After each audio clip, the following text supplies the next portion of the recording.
welcome everyone. I'm Lorraine Grant, I'm the director of the barn in Banbury. It's my absolute pleasure and privilege to welcome you all today to this absolutely beautiful environment. Our thanks to all the staff team at the Royal Botanic Gardens in Edinburgh for hosting this particular session and this part of what has been a few weeks of very stimulating, exciting and generating discussions all around Scotland so far. So thank you very much for taking the time out of, I know, your very busy diaries to join us today, because this is very much about conversation, and the project, the vision that Newton's presenting is about that million-person conversation and synthesis of ideas. So it's very much an opportunity for us to connect with the various expertise that we have around us in the room, and to share some of the thinking that has been developed over time. So our great sort of thanks for you for joining us today. I'm going to hand directly to Newton, who's going to lead us through the process and enjoy the afternoon. Please contribute and thank you again for joining us. Thank you. Please don't applaud. You see, one time in the Czech Republic, Helen and I, when she was still here, started to give a talk and got a giant applause, and then a man came up and gave a giant medal to each of us. We asked the audience if they figured we didn't deserve the applause, did we have to give the medal back? And there was no humor in that group, and they began to discuss it. So we had to add a part about irony and humor. So now I avoid applause in the beginning if I can. So, thanks for coming. This work we've done, The Deep Wealth of Scotland, started out very innocently. It's been a long journey. Lots of folk have helped us, particularly the Hutton Institute, Safari Network, and Lorna Dawson, Susan Cooksley, Mark Stutter. They have the power to enable this work on the ground, and so we're deeply appreciative of their cooperation and the barn's ability to bring them along. And also the people at the barn, particularly Ann Douglas, Chris Fremantle, and especially Mark, Hope, and Fiona, and are amazing. That particularly Lorraine Grant also. It's just amazing that all this came together. We were innocents. We got this call to come. We're artists. We're actually what you would call traveling artists. We're wandering artists. We go where we're called, and we take up whatever's there. And then we ask questions like, how big is here? Then here we thought was a garden in the back of the barn. Then we thought it was two watersheds, the Dee and the Don. Then we thought, well, this kept on growing until it became the deep wealth of this country. You know, we're conceptual artists, and you have to know something about us, about what conceptual art is. Not everybody does. And a long time ago, Helen and I, when she was in 69, 70, made a decision to do no work that didn't benefit the ecosystem. Now, that was early to make such a decision, but artists made decisions like to do nothing but the human condition, or more conceptual artists like people like Sol LeWitt, who may not know, took up an issue like descriptive geometry, where a moving point's a line, a moving line's a plane, a moving plane's a volume, and then he would give out 10 colored pencils to people, and they would all make X amount of lines. Before you knew it, there was this gigantic environment around you, full of color and grouping and clustering of forms that happened through chance. And so there are different ways that people do this, but Helen and I made this decision, but you know, it took us 4 years to figure out what the ecology was. But once we figured it out, then we understood that it wasn't a discipline, and nobody knew what it was anyway, but it was the life web. And so we took the secondary decision to do nothing that didn't benefit the life web. But what I'd like to do is give a couple of examples of how the work of art goes to work in a culture. Most folks don't understand that art, a certain amount of art, has work to do. And there is feedback from that work. So I thought I would go to the first example in Western culture. It's Giotto's story of the Jesus in the Church of the Assisi in Assisi. And what is the work of this work? I'm not making an argument for religiosity.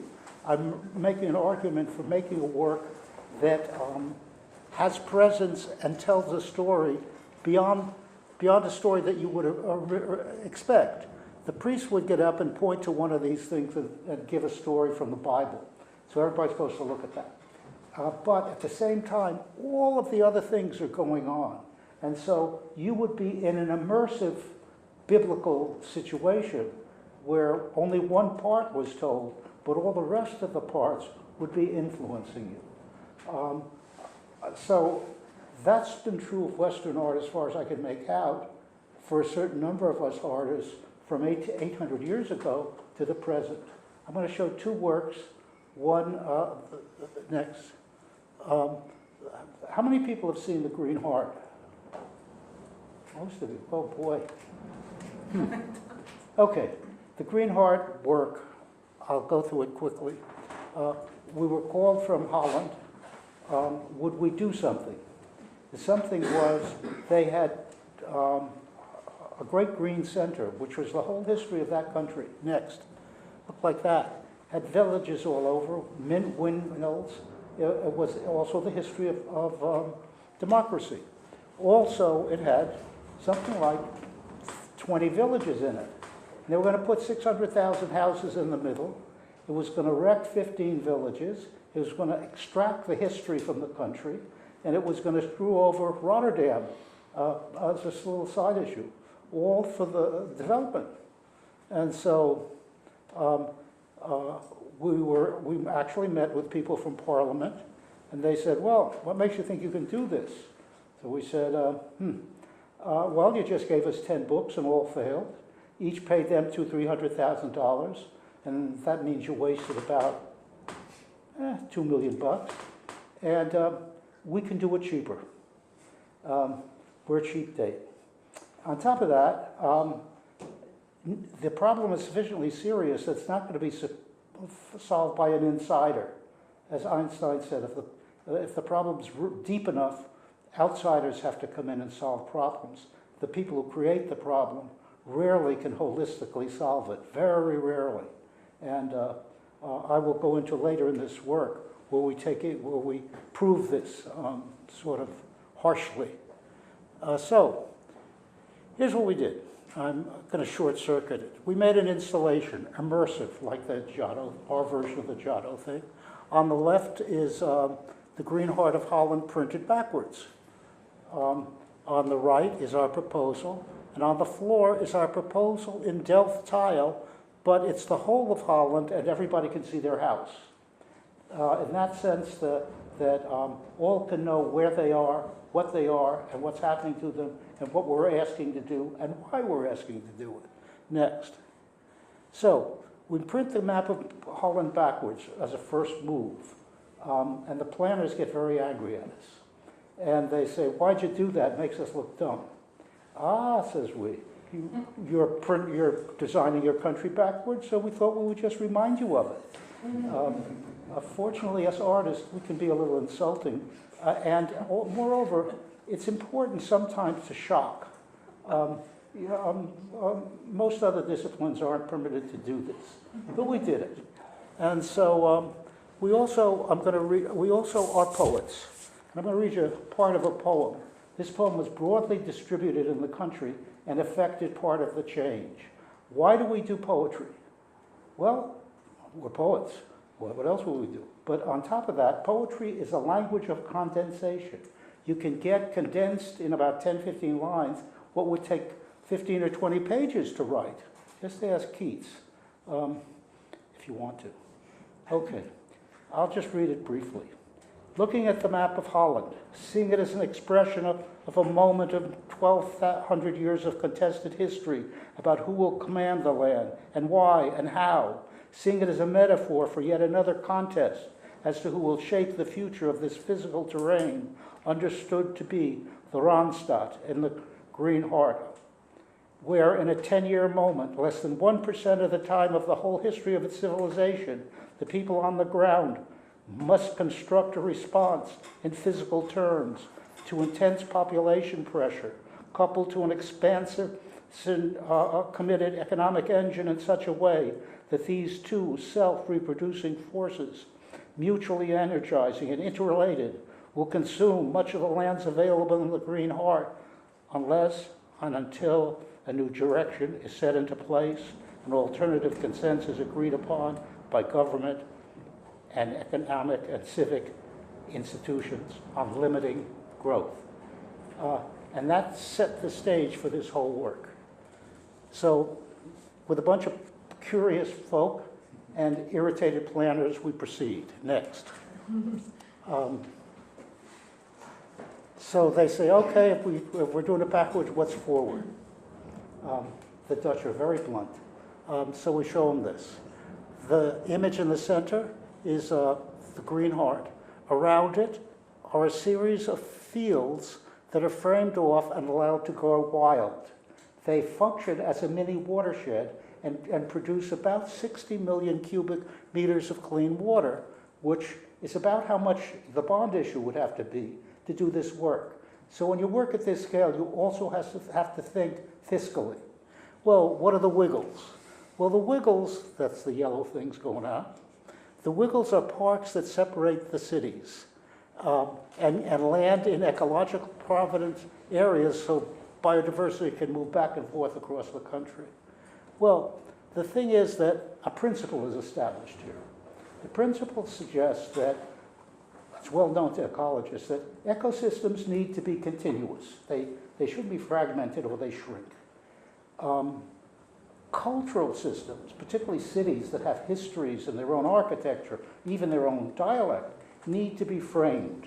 If they all bleed into one another, they lose energy, they lose their core identity. The corridor of LA is a trivial example. If you'll excuse me. So we make this argument, and it's received with great skepticism. What's the skepticism? Not that this is a bad idea. Not that this is an idea at all. It's where you're going to put 600,000 houses. So, next. This is what would grow in the whole ecosystem would grow in that circle. So it had next. And so it had good reason for being how it was. And so, there, stop there. So we made a drawing of the Green Heart with the wiggles. And you can see there are 15 small villages in there, ecological places, farming, and the history. And we take our talented landscape architecture graduate student and tell her, here's an unlimited budget, head on out and find us where to put 600,000 houses, please. And come give us a buzz when you find it. Nobody told her that this was like a $50,000 job for a serious planning firm. So off she goes, and she had this budget. She called up and said she needed $200 more, so we sent her $200 more. And this is what she came back with. She showed where you could put more than 600,000 houses as infill around the existing cities. And that on top of that, the architecture of the cities would be saved, and you didn't have to build all that if you didn't need it.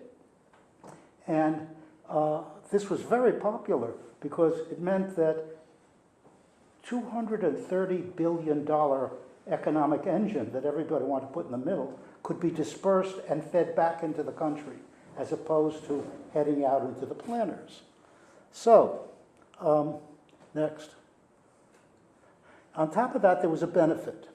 If you take a look there, we had 140 running kilometers of space against parks. Those little dots are all houses. And the poorest people come last. And that's where the best space is. And so the immigrants and people who are most in danger get the best park space. So this was accepted. Next. That's what would have been lost. Well, within a week, we get told elections are held. The people who were doing this in Parliament all get voted out. The bad guys get voted in. We get told to go home. The plan is shelved. But we had 2 nice weeks of triumph, you know. Next.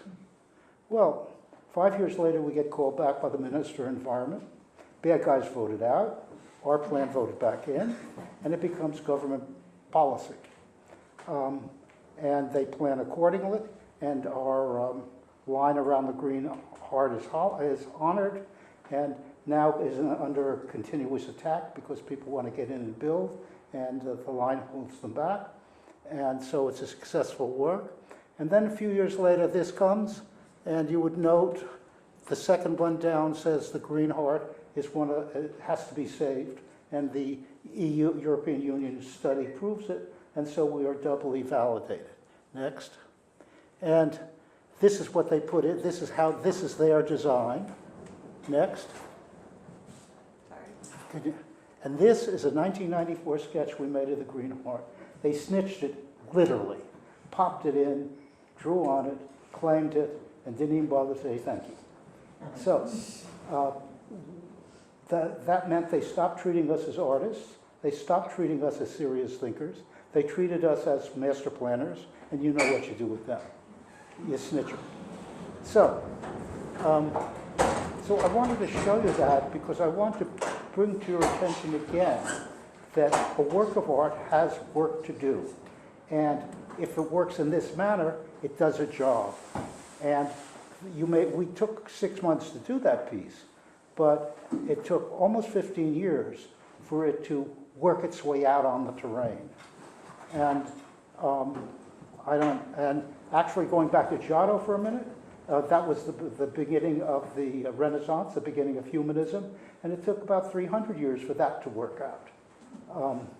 So, I mean, these are time-sensitive in unusual and unexpected ways. So the images of 1 to 5 sketch out what we mean by the deep wealth of this country. It's deep, it really is. But this is a sketch for the whole. And so you have this giant mural, and it's in 3 dimensions, and it surrounds you, and it makes the argument, as I said earlier, the same one the Green Heart did, and the same one 800 years ago Giotto did, and many others did in between. It seems to me too little discussed critically the work that the work of art has to do. Too little discussed, too little analyzed, too little presented. Too few examples are in the public eye. We are by no means the only folk who do this. We just do a little bigger than most. So, how do I do this? Commons. Introduce the commons. What's that? Commons. Yeah, I know that. But the thing is that the first grouping that we do lays out the arguments. Then the question is, how do we express the deep wealth? How does it land on the ground? Well, we figured that the deep wealth of Scotland was embedded in its commons. The commons being the air, the forests, the topsoil, the farming, and the people, particularly the mind, the people, the mind of folks. And so the first thing we do is, once we get the sketch laid out, is to start to examine how do you create a 1 million-person conversation. And we never created one. I mean, mostly we're isolates in a studio doing disruptive art. So so we started an examination, and we come up with, our group comes up with, was that yours or Ruby's? Kelly comes up with an article. There are 1.2 million foragers in this country. And so they are already a million-person conversation. And there is already, embedded in this conversation, if you take quotes from them, as we do, you find that they have just the issues we want to see happen. Anybody wants to see happen. They are love of the land, deep respect, caring, harvesting with where the harvest preserves the system, and an attempt to keep big business out of the terrain so that there'll be mushrooms left for all, so to speak.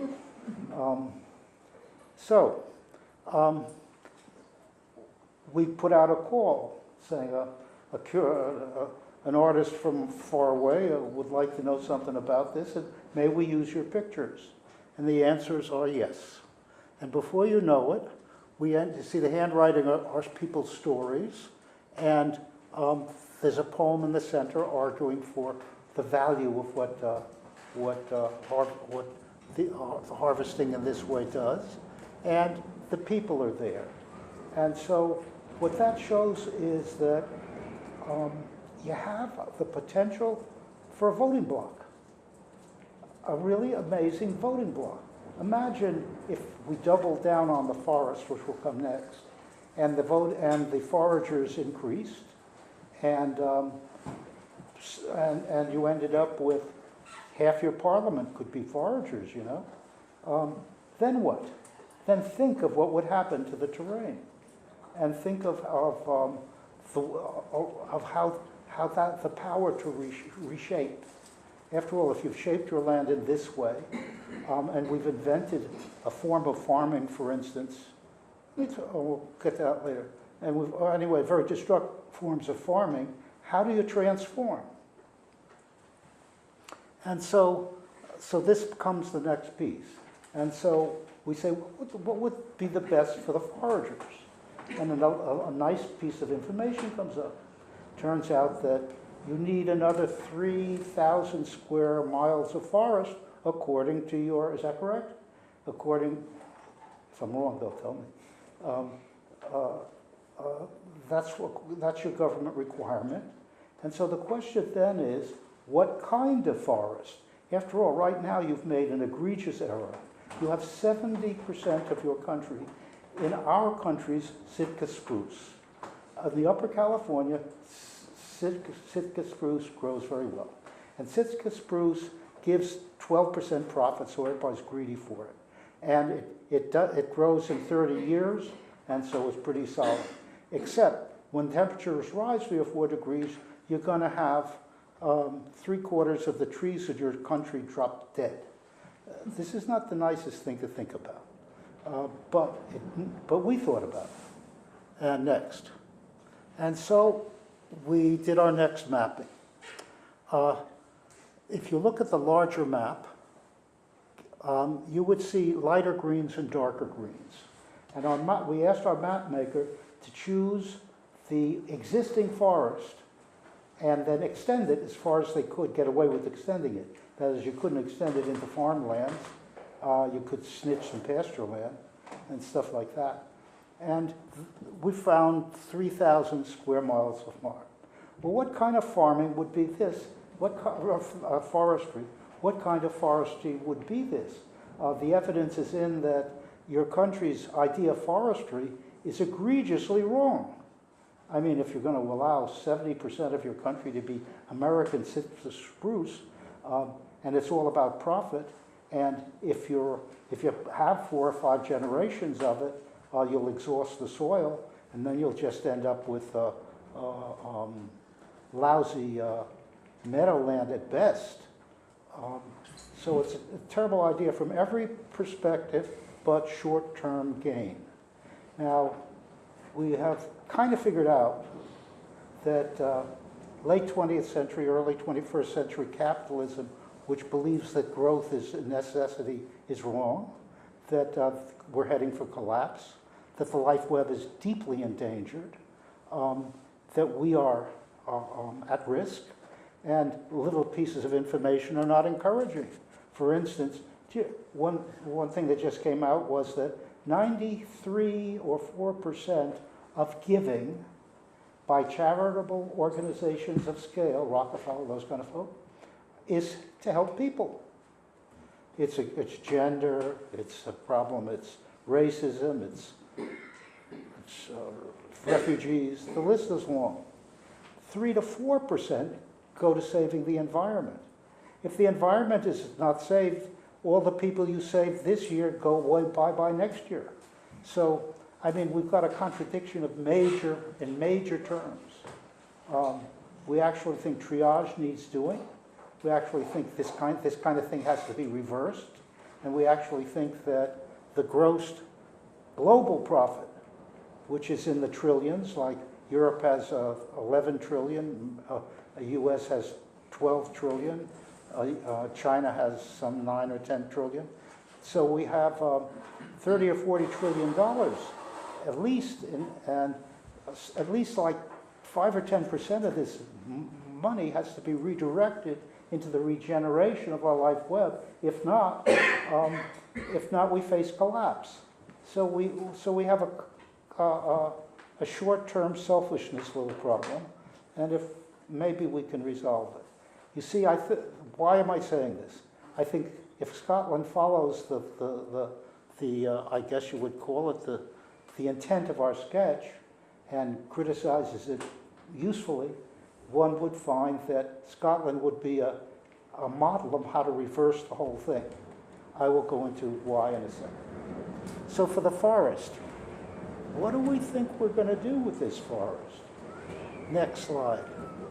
I hope, yes. We will consult the elders. Who are the elders? You've got a bunch of trees here that are 2,000–3,000 years old. In that 2,000 or 3,000 years, those trees have gone through heat, temperature rise, temperature dropping, freezing, flood, drought, and fire, and disease. So guess what? They are the very models of resilience. So they are, what do you want to do? Well, you need to propagate them. You need to do paleobotanical research, at least down to the 6 foot level, so you find out the pollen of who lived there. You got to find their companions, and you start to make resilient forests. Consulting the wise folk, consulting the elders. One would think that we have to begin there. Not so. There's an astounding researcher named Kroger, and she has propagated these elders and is doing just what I'm talking about. And then I forget the guy's name. There's another guy doing paleobotanical research. And there are others propagating small pieces of forest. Well, you're also, just as you have the foresters there as a power group just waiting to bespeak themselves, you also have a new forestry there in the process of bespeaking itself that needs to scale up and needs approval and needs resources. And guess who would get those resources? Why, our foragers, who would vote themselves in and get these resources. Why? They would have more foraging. So, now the calculations here are stunning on how much carbon it would sequester. And we call this the gifted forest, because the forest would gift the atmosphere a stunning amount of CO2, oxygen, and pull back quite a vast amount of CO2 not done, and would put this country in a carbon neutral state, or come close to it. But best yet, it would teach the rest of the forests here, who will pass away from Sitka spruce land, and will teach the rest of the forest, open lands, how to become forests. So, not a bad idea. So we're putting it forth. But believe me, there's already exists an undiscovered community who've got the bits and pieces that fit together and are doing it. Well, nobody asked them to do it. They're doing it because it is self-evident. Nobody asked us to do this. Why? It's self-evident. So, you would think that's enough. I mean, next slide. Comes to pass, we have a little problem with the farming. All farming has turned into monoculture. We have on the left agribusiness monoculture of the worst kind. Toward the middle, we have what you call no-till. What? No-till. Yeah, that's right. Toward the middle, you have no-till monoculture. Then down below, you have organic monoculture.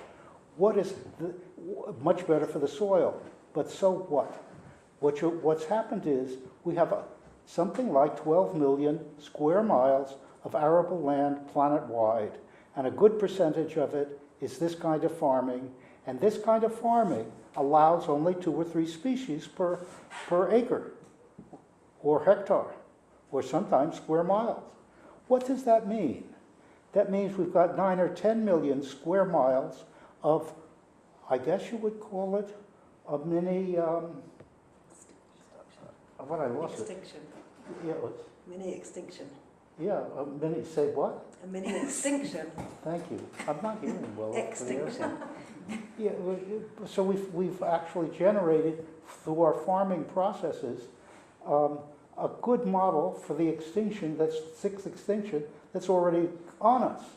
So the farmers, the belief system, our productivity, did not count the damage it would do, and therefore it took profit but returned nothing. So, what's a non-farmer like us, our little group, to do? Yes, we've grown potatoes, and yes, we grow tomatoes, and yes, we do little stuff, but we're not farmers. And so we go on a search. We're research-based artists. And what happens? We run into an astounding human named Gotch. What does he do? He figures out how to restore a disturbed land that's been overforested in Brazil. The first thing he does is plants rows of fast-growing trees. In 3-4 years, those trees go up about 15 feet, 20 feet. Then he goes and behaves like a giraffe. What does that mean? He whacks off the lower limbs, then having a long neck, he climbs up on a ladder, whacks off some of the upper limbs, and then makes holes in the canopy. Holes in the canopy let light fall down, you can see it up there, let light fall down on the ground, and the crops grow much, much better when the light is limited. So then he works in a way where he plants groupings of things that help each other. He regards, maybe I should read some of it. Can somebody, where is that stuff? Do we have Gotch up here that I can read? Absolutely, you do. So that's him, and this is the more detailed. Yeah, okay. I think I want to read. I think I want to read this to you because I'll say it wrong. He calls it syntropic farming. That's syntropic is the raises energy and drops entropy. You all understand that our human race has been egregious in its ignorance of the laws of conservation of energy. We take, we don't give back. If you notice in all ecosystems, there's give and take with the sun as the engine. And so if you take without giving back, you raise the entropy in a system. That is, the raising of the entropy reduces the system's ability to continue as it was and forces it to simplify. The best example would be chop the trees out of a watershed, and what have you got?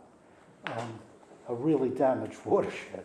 Erosion, loss of topsoil, loss of species, and a bunch of houses, so that the transformation of energy from one form to another incurs a net loss. And so that's what we've done across the planet. Except this guy does the reverse. He pulls out, let me read it. Inputs and supplements in agroforestry by Mr. Gotch the farmer. He holds permanent soil cover. All plants weeded, pruned, or removed are placed on the ground as mulch. Pruning, dead materials for the soil cover, rejuvenation of mature plants, increase light, nutrients for future plant generation, speeds and directs the organic process of succession. Companion planting, consortia of crop species with synergetic potentials that cooperate with each other. The order to which crops are planted is important, as most species only grow vigorously if they enter the flow of species succession in such a way that they come to dominate and thrive in the system. Equally critical for the establishment and development of a plant is the timing when it appears. So, That's the other one. That's the one with the figures. so as I said, he behaves like a giraffe. But the most important thing is it sequesters approximately 10 tons of CO2 per hectare per year. That's astounding. And 6.6 tons of CO2 per hectare per year from the air, and about 3.5 through pruning. 40 tons of food per hectare per year, which is competitive with regular planting does. So, Gotch's syntropic agriculture mimics nature. It produces its own fertilizer, creates abundant black soil and nutrients, retains water, and optimizes its circulation.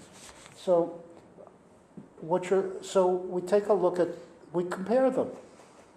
And we then find that about a third of the farming area you have is going to be affected by drought. So you're going to have to take your excess waters and invent a irrigation system for about a third of your farming area, unless you do Gotch type stuff.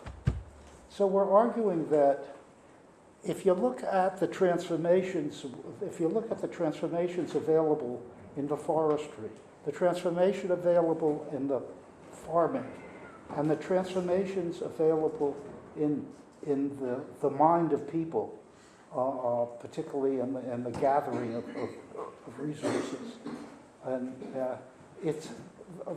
the country can transform itself in such a way that its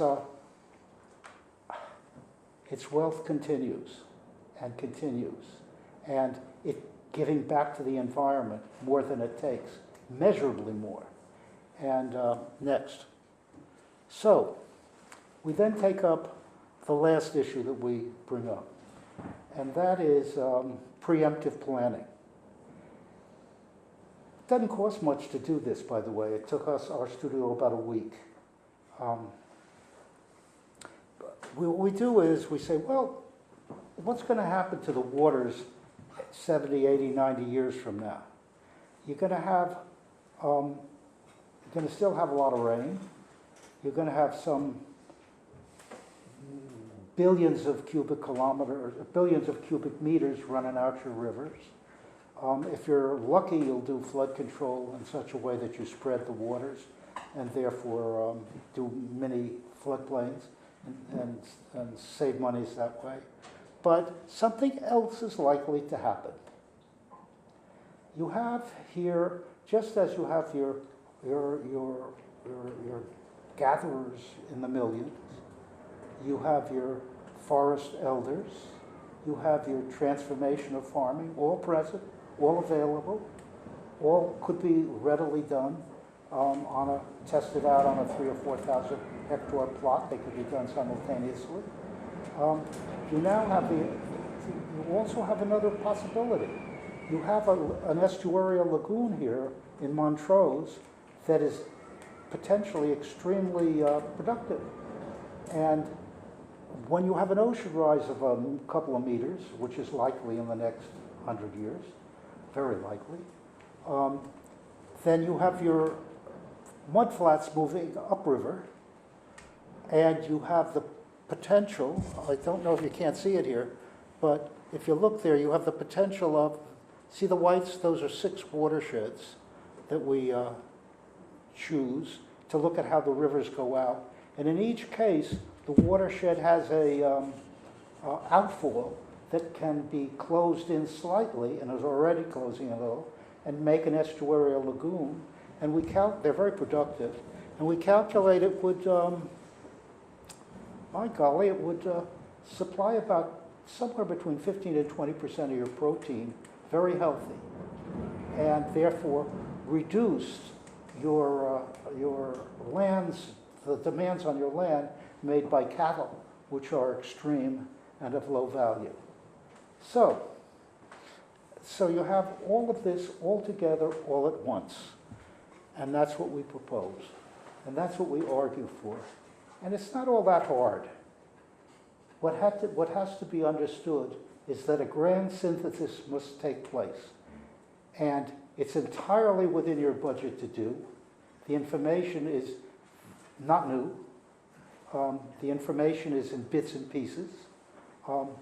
We are arguing that a tripartite initial collaboration take place between ourselves, the Barn, and the Hutton Institute to begin this, and to begin a search for the lands that can be donated or used. We are almost certain that the calculations will show that if a 3,000 or 4,000 hectare body of land is found, the long-term profit on it will be extreme. But we're not interested in enriching somebody. We're interested in revaluing the life web. Thank you.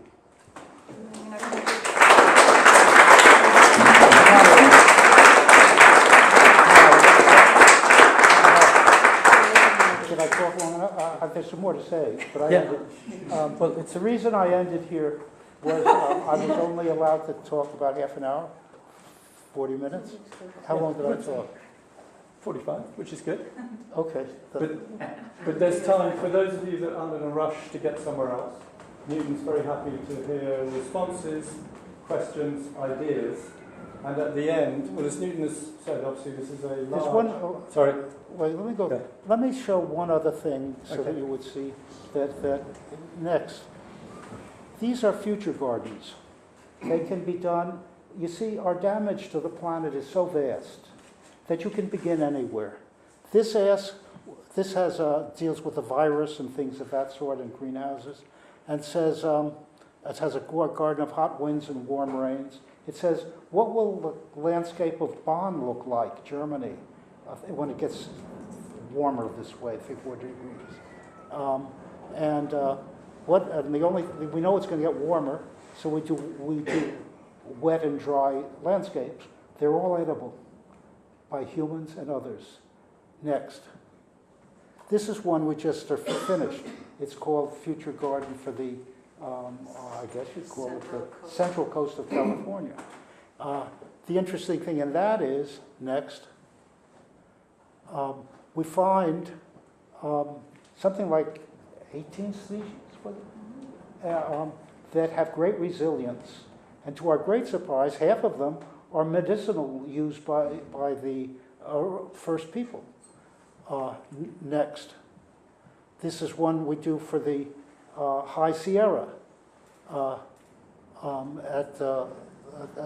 UC Berkeley Research Station. I'm a research professor at UC Santa Cruz. Next. And so we grow 12,000 species in our arboretum. And then we plant them up top, and we find out that in different altitudes, about a third of them live under drought, heavy water, rain, dryness, and 10 feet of snow. So we're next. Then we have another one we're working on in the Tibetan, right off the Tibetan Plateau. That's our team. These are next. These are species drawn from the Min River. It starts up there, but down below, where it's 3 or 4 degrees warmer, and we're testing whether that will work. This is called intimate preemptive planning. Any place is and on the grounds that every place is the story of its own beginning, and every place is the story of its own growing and being and history. So, there's so much to do. There's so little time to do it. The need is profound. Okay, thanks. You don't Can I just say something quickly, maybe about going back to how it all began, so that sense of beginning. I mean, the Barn's a rurally based art centre in Scotland with a history and interest in ecology, sustainability, and through extending an invitation to have a conversation with, Newton as, perhaps the leading artist for the global art and ecology movement, to have an opportunity to work very strongly and robustly with an academic institute like the Centre for the Study of the Force Majeure and the team, has allowed us to really move with quite a degree of rapidity and ambition from a project that looked very much at the floodplains of the Dee and the Don, very local to us, very concerned with our immediate environment, to working with an artist who's translated that vision to national level. So we've gone from the micro, we're now conversing about the macro, and there's something about the timing and the agency and a realisation that as a country we have both these opportunities but also policies that are being discussed by our government around climate change, around environment, around education, cultural policy. So it's how can we collectively continue to mobilise that conversation to effect. And I think that's really what we're hoping to engage you all in with Newton and the wider team today. So I hope that sort of sets a little bit of context for what we're trying to do. So if there are questions, you should ask them. Are you saying that people can ask? Yeah, we've got 15 or 20 minutes for questions now. One thing you didn't mention at the start, when we originally invited Newton, he came over, we were saying this is a kind of 3 to 5 year project. The minute Newton got started, and certainly when we were talking back in March, we kind of flexed that a little bit to a 10 to 50 year project. I think it was small change. So just this is early steps in a long process. As Lorraine says, it fits in with a lot of things that are already recognised and already to some extent happening in Scotland. The key is, how can we, with your help and the help of others not in the room, join up all of these many fragmented conversations and bits of knowledge to address the urgent issue that's in front of us. If after this we'll be capturing other thoughts, because obviously it's a very short space of time here, please email us. If we haven't got your email, please leave it here before you leave, because this is an ongoing process. So, questions or responses? Yeah, David. To address your question, actually, how do you do it? I think Newton's already touched on that with the notion of the fifth commons. Eleanor Ostrom talked about we must learn not to be afraid of complexity, which she received the Nobel Prize. And I think that idea of the synthesis happening all at once, all together, is that complexity that we must learn not to be afraid of. Yeah, that's how nature behaves. So? That's how nature behaves. Absolutely. The problem is, in that sense, addressing our education systems to actually allow us to learn not to be afraid of complexity. Yeah. Thank you. Tim. That's good.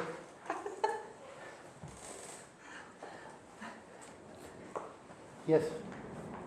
Sorry, at the back, and then Robin, sorry. When I was in Parliament, we passed the first converted the first European water directives into Scots law. And one section of that was the setting up of the river basin management schemes, which are supervised by SICLO. And it seems to me, listening to that an ideal route, not the only, but an ideal route, would be to get lots of these ideas fed into the river basin management schemes, which were basically for water conservation dealing with flooding. There's so much more that could be done through those schemes. I don't know. Susan, do you want to comment on that? Or? Sorry, no, I Oh, was don't- looking at don't worry. something else. Don't worry, we can catch up later. Susan looks after the decatchment area, Robin, so Yes, maybe sorry. for a conversation later. Hi, So- yes, I've helped coordinate the de-management, the decatchment partnership for the North West of Scotland, so I'm quite involved with river basin planning, work quite closely with SEPA. So yes, a lot of these, as I've been sort of saying in earlier conversations, lots of these ideas exist in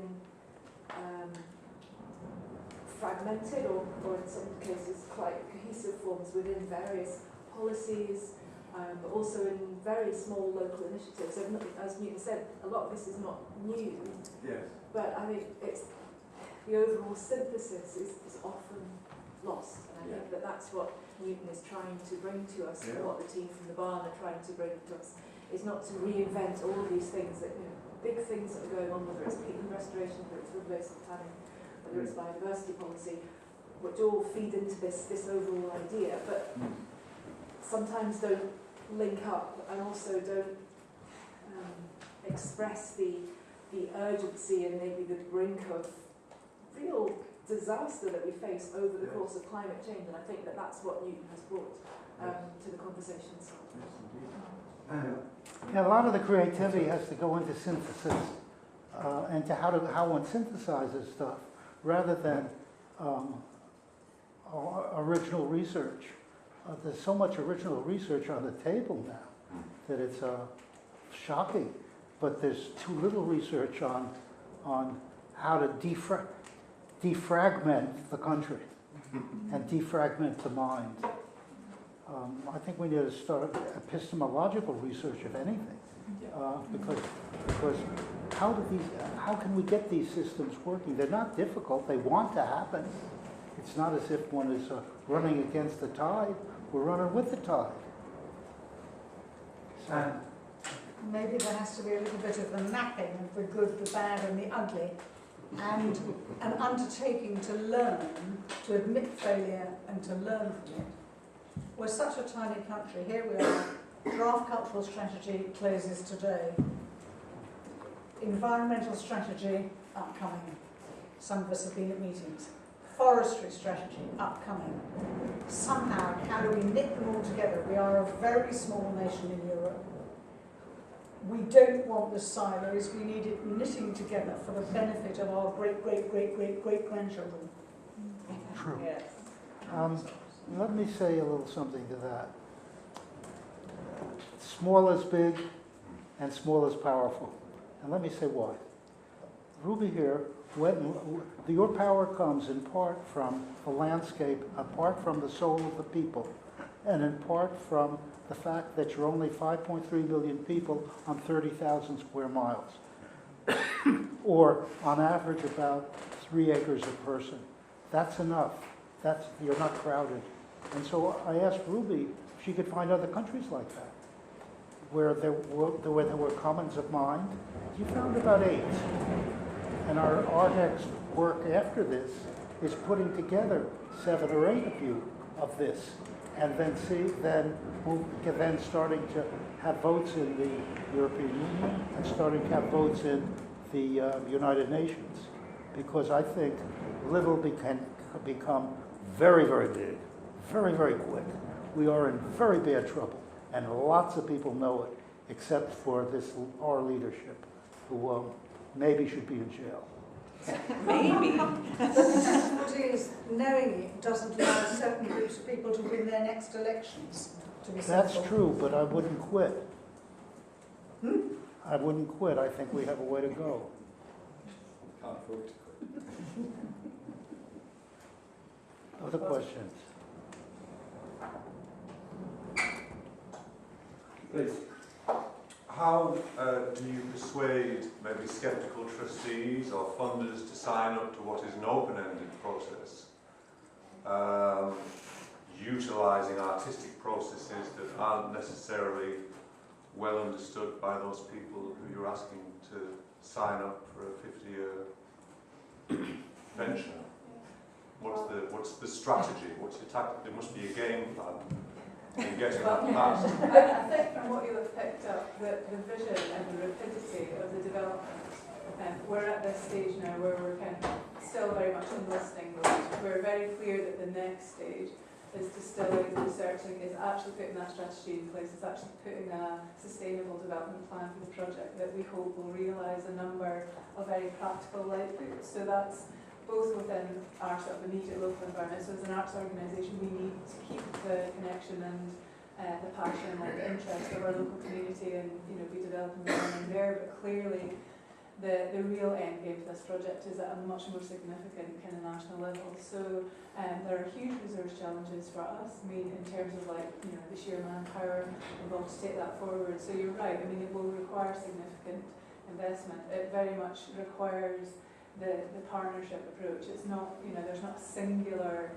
organisation that's going to be able to deliver entirely on this vision. What we're excited and animated, and I suppose that keeps us going through that, is the prospect and the concept of having a visionary artist and an arts organisation based in Scotland being able to lead part of that dialogue in that process.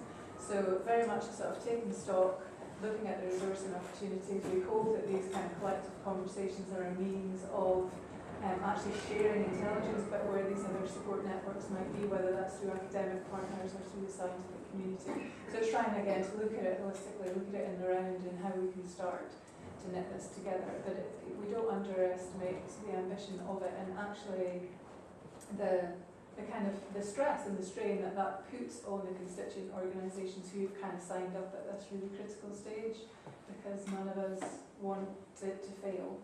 But it's a huge honour to be involved, and I kind of a very sort of considerable set of responsibilities that we're very mindful of.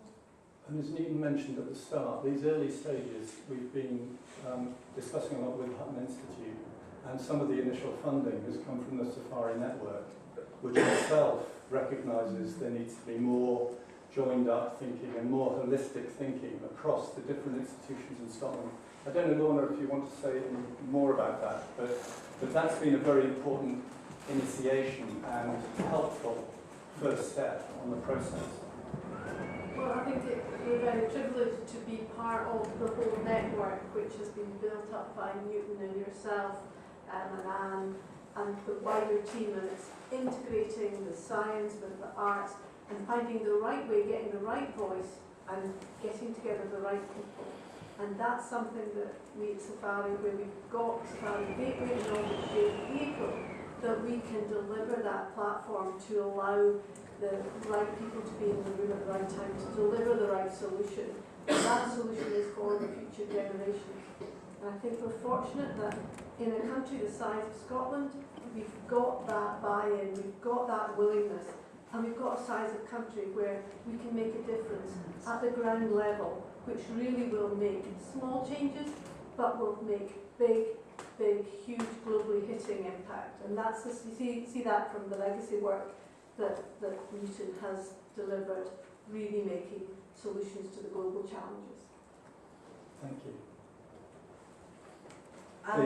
Thank you. I just wanted to say how inspiring it is to be here in Scotland and hear this question about how does this work over time in relationship to what the Harrison Studio has brought forward about the foragers, because that's a post-capital driven change that can be exacted by a large percentage of your population.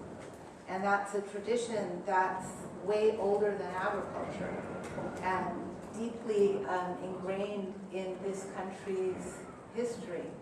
So I think there's the potential for the storytelling aspect of what art does to become a cohesive net around the why action of foraging.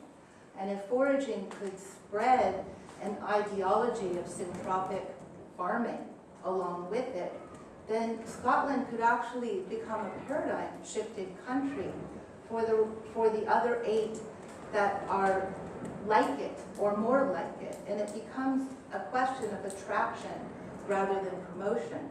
And I think that art practice needs to stop thinking about public relations as the means to an end, and that citizens have to step up and get to work in the capacity that they can, and it's through that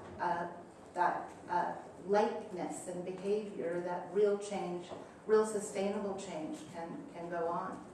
I think so too. Thank you, please. I'm very sympathetic to your concept as you've outlined it today. I have to tell you that I'm a natural scientist, and I had the privilege in the early 70s of working on the original model of limits to growth. Oh, really? With Dennis? With the Treaty of Rome. Indeed, with the Club of Rome. The Club of Rome, sorry. Yeah. I also had the privilege of being present at the first UN conference on the environment in Stockholm in 1972. The reason I say this is that many years later, I became responsible for the Nature Conservancy Council in Scotland and had to address some of the issues which you have obviously come across in the course of your own investigation. You mentioned the problems of afforestation.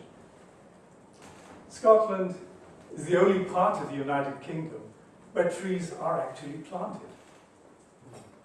And of course, our great contention was the wrong species was chosen, as you have identified. Sitka spruce is of no value, no use to anyone. But, and it's a critical but, forestry industry is still very powerful. And it is driven by private sector investment on a grand scale. The problem is my question to you, is you mentioned the need to find alternatives. But, again, native species of Scotland, the oak, the ash, the rowan. Hornbeam. Okay, I'll debate that with you. These are not fast-growing species. And the problem is always how you move from one era to another. And you've indicated that that is a process that we all have to accept. It's a slow process. A process of gradual adjustment, social, economic terms, also in ecological terms. Now, what we did in the Nature Conservancy was to protect those critical areas of Scotland which were very special, scientifically unique in some cases, and we had to have government policy that allowed us to do this. We were a government agency.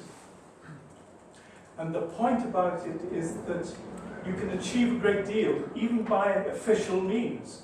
We ended up, I say ended up, because the NCC was merged with another agency in 1992, but we had by that time protected 20% of the land area of Scotland into the future. With no constraint, everything was protected under the law. We also introduced access to land, the freedom to roam, which was very dear to many people in Scotland. So there are things which can ease your way in the same direction that you are pointing.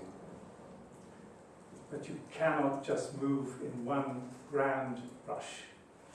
It requires huge effort on behalf of politicians and others to go with you. And you have to be ultimately persuasive on a grand scale. First of all, I know Dennis Meadows pretty well, and I understood the Club of Rome operation. But one time I had an argument with him and asked him, where was his last chapter?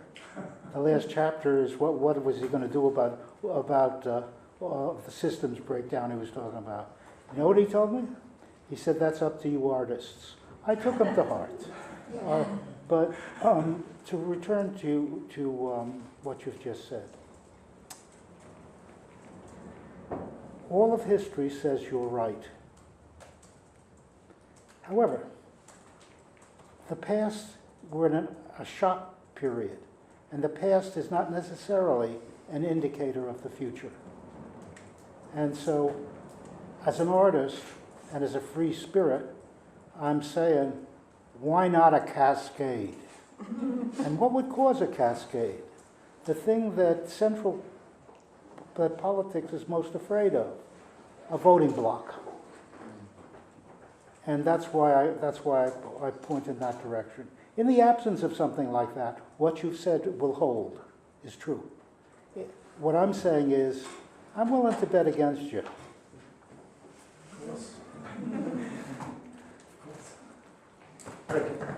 Just comment, the forest coverage in this country became like 40%, including native and non-native species. And then now the government is aiming to 25%, so the 10% of increase.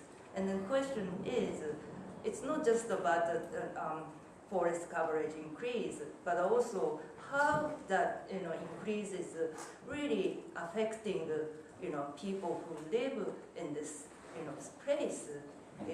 And if we don't feel it, it's just we're talking about trees as just things, but trees are living things and have a relationship with people who live near there. And then that kind of relationship should be protected and then celebrated, and who is going to really help nature that process and then space? That's I'm questioning. Yes, scientists and then some environmental organizations, they have been protecting and they have been planting, but they're not giving enough opportunity, the relationship between people who live, and then trees, and then soil, and worms, and then other insects. Thank you, Rachel. You want an answer, right? Jesus. That's a good point. In truth, transformations happen, if you like to look at evolution, in fits and starts. Sometimes they happen on a sine curve like this. Sometimes they don't happen, sometimes they plateau and you think nothing's going to happen. And sometimes they happen in fits and starts. I'm just betting on a fit and start. Mark, and then Robbie. Yeah, I just wonder how to break this status quo that we've got. It's an open-ended question, I don't expect an answer, of course, but how to invoke this large landscape scale experiment. And I'm sure we've dealt with difficult governance themes before about how to manage landscapes and national parks and things like that. So I don't know whether an area of land is a way to target it. But so in terms of concepts, there's a few things happening at the moment. There's kind of redirecting rural payments more towards a broader set of public goods, not just a set-aside area, for example, you don't put chemical, but things to do with recreation and visual amenity and hunting ground. They could all be in the bag for new sort of changing of payments. But the thing that would maybe open up more of the rural landscape and the people who manage it to be a bit more forward-thinking is maybe coupling the people that live in cities and urban areas that demand resources from the countryside, clean water, fuel, food, fibre, that kind of thing, and the people in rural areas that produce that. And at the moment they're discoupled, and you've got to have some kind of flow of resources and payment back, so that at the moment the poor farmer's squeezed until he's just a manager of something for profit by whatever, the supermarket or society. But if you can couple rewards back so the farmer feels rewarded for being a steward of the landscape, then that would be, you've got to sort of stir the system up a bit, I think. Did you hear that okay? I didn't understand it. Well, Mark's saying that there's, at the moment, this is the post-Brexit, the Common Agricultural Policy, which deals with all the subsidies. Yeah. That's all changing, so maybe there are opportunities to, yes, I agree with that. Change that funding so that we could couple more between the urban areas who demand things from the country a super idea. And the rural areas. Yeah, he's right. Yeah. Sorry, Robin and then Chris.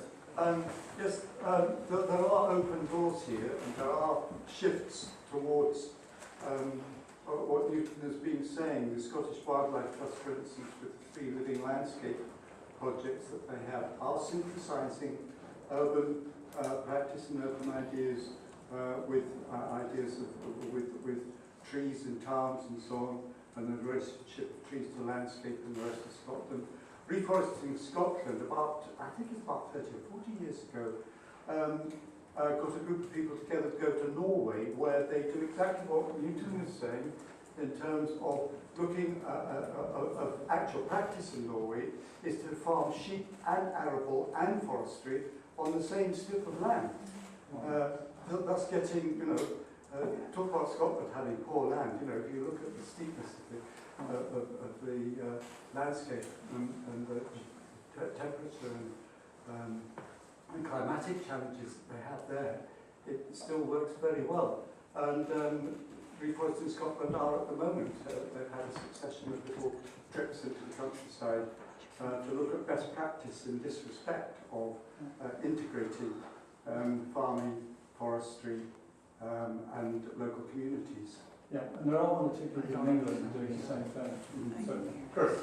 I wanted to say we in the arts and cultural sector also have challenges in this because actually the big place that the arts and cultural sector is thinking is in terms of creative clusters and creative cities, and we do that without thinking about the wider context of the city.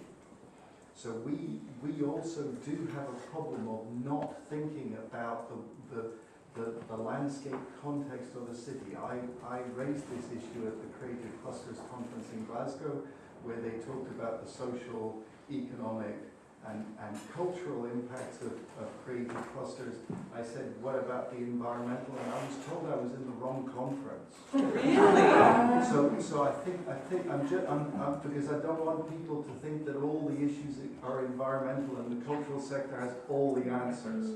We also have an argument to make about holistic thinking, about understanding that a city doesn't operate in isolation from its wider ecological context. And I think that's something that we need to be making in the cultural sector, because this creative industries argument is so powerful and such big news. If it charges ahead and forgets about the environmental ecological context of cities, then actually we could be reiterating the problem. Okay. So we have common cause for this synthetic, this need to think on a much more synthetic level.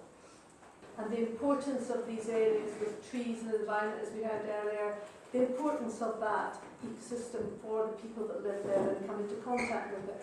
And that was shown to benefit the people from their physical and mental health perspective.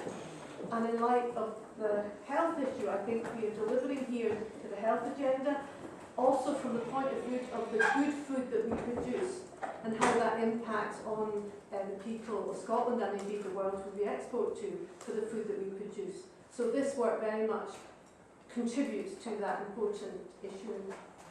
This has been a very enriching session, but I would just say that from my point of view, I would want people to focus in on the process of what has to be, to think in terms of the people who have to come together to have conversations like this, the dialogue, rather than the content of what we've talked about. So many people just focus on the it, but it's the I and the we that is the most important thing. One of the people we work with is, and Josh here too, are fooling with that kind of thinking. It's just, for example, a building has vertical space. There's 40,000 acres of vertical space in New York City.